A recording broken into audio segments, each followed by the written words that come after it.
বিশাল আফ্রিকার মরুভূমি, ঝলসানো রোদ, চারদিকে বালির ঢেউ।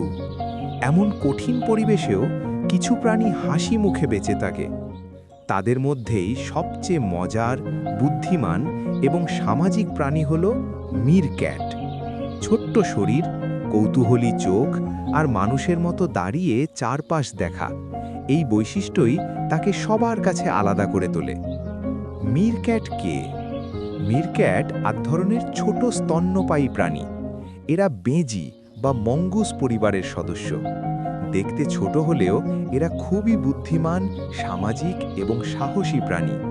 তাদের বিশেষ বৈশিষ্ট্য: বড় কালো চোখ, চোখের চারপাশে কালো দাগ, সরু লেজ, ছোট কিন্তু শক্তিশালী পা, মানুষের মতো সোজা হয়ে দাঁড়িয়ে চারপাশ দেখা, এটাই তাদের সবচেয়ে পরিচিত ভঙ্গি।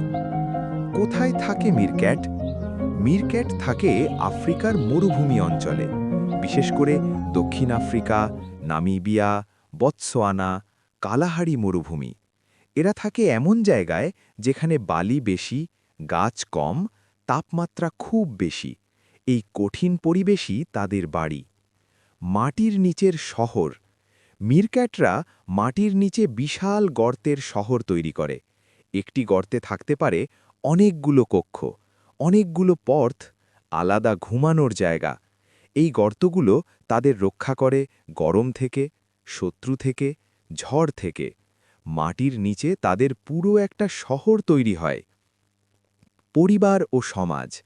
মিরক্যাট পৃথিবীর সবচেয়ে সামাজিক প্রাণীদের একটি। তারা দলবদ্ধ হয়ে থাকে, যাকে বলা হয় মব বা ক্ল্যান। একটি দলে থাকতে পারে ২০-৩০টি মিরক্যাট, কখনো ৫০টিরও বেশি। তাদের সমাজে আছে নিয়ম। একজন নেতা থাকে, কেউ খাবার খোঁজে, কেউ পাহারা দেয়, কেউ বাচ্চাদের দেখাশোনা করে। এরা সত্যিকারের টিম ওয়ার্কে বিশ্বাসী। মরুভূমির প্রহরী। মিরক্যাটদের সবচেয়ে বিখ্যাত কাজ হল পাহারা দেওয়া। দল যখন খাবার খোঁজে তখন একজন দাঁড়িয়ে পাহারা দেয়। সে সোজা হয়ে দাঁড়িয়ে দূরে তাকিয়ে থাকে। যদি বিপদ দেখে সাথে সাথে শব্দ করে সবাইকে সতর্ক করে।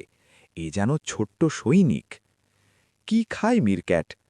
মিরক্যাট মূলত পোকামাকড় খায়।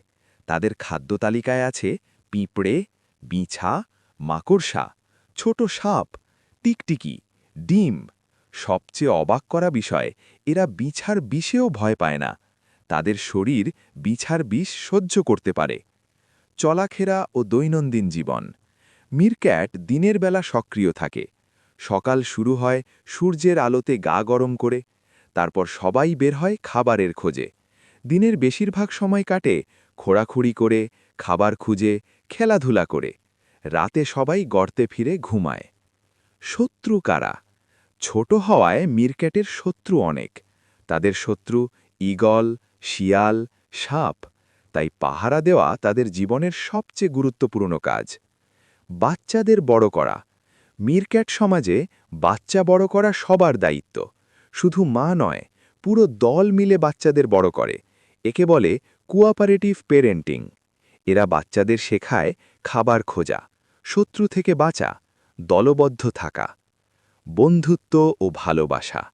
মিরক্যাটরা একে অপরকে জড়িয়ে ধরে ঘুমায়, পরস্পরের শরীর পরিষ্কার করে, একসাথে খেলাধুলা করে।